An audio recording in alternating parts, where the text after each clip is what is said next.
Hey, Chris. Hey. So, what do you think? First day of vocals and guitars. So far, so good. Yeah? A couple of macadamia nuts, Yeah? which I'm now chewing on. Mm-hmm. Corona beer? A couple, 2, 3.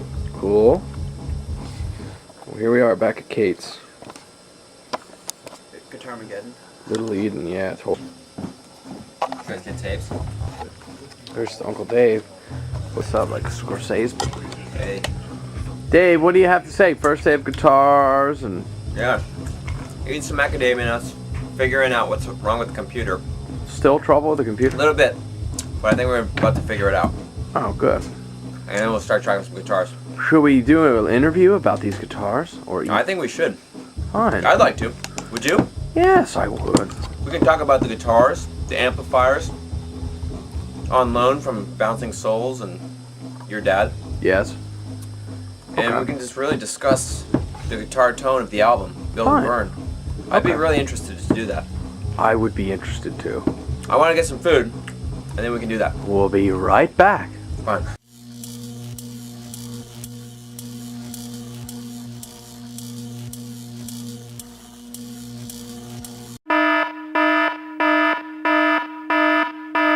Alright, well, this is the guitar arsenal for the record. We have many guitars here. We're going to pull each one out and take a quick look at each one. But, Just look on that. So yeah, certain pieces are just so exquisite. Even to the untrained eye. Alright, well, let's pull each one out and we'll take a quick look at each one. Okay, here we have a 1957 reissue of the Fender Telecaster.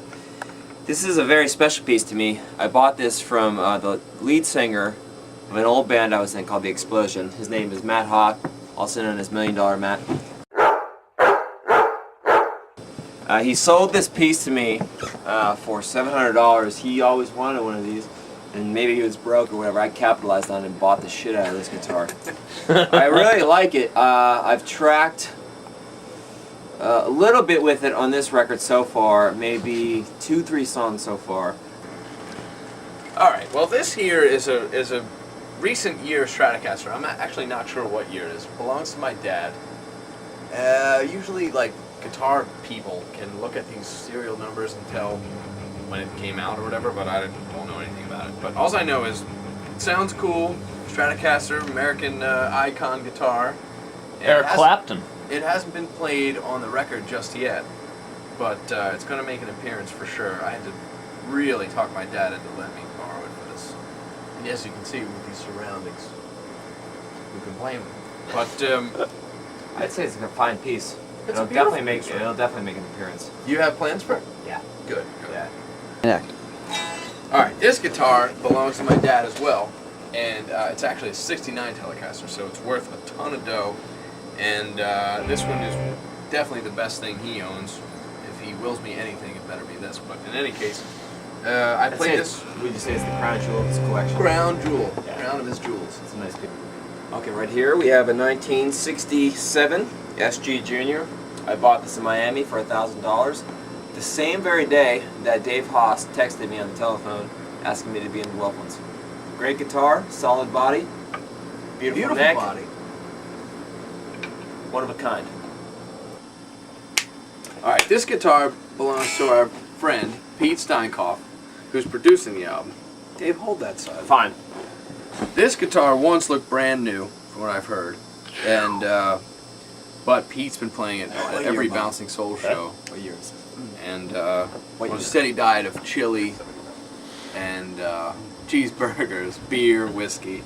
So you see what comes out, the various mosses and things that build up this crubble here on the strings and such. Crubble? Crubble, or whatever you want to call it. Is that a word? That's no, that's crud and rubble. I know what he's saying. In any case, it's a cool guitar. It sounds really great. And on the What back, year? It's a '79. Yeah. It used to say the Pete, now it says TP. Which Pete uses probably to wipe it off, or maybe one of his roadies does. But in any case, he's kind enough to let us use it on the record. It sounds really good. Hell of a piece. This is my favorite guitar that I own. It's my 1959 Les Paul Jr. Actual 1959, not a reissue. I got this guitar in Brooklyn for a nice price. It was modified back maybe in the 70s or 60s. Somebody put a stop tail piece in it, and then they put it back to the original formation of the bridge, which is a wraparound bridge. It's one of the best sounding guitars I own. I love it. I've owned it for about 4 or 5 years now. This is the tightest guitar any man can own.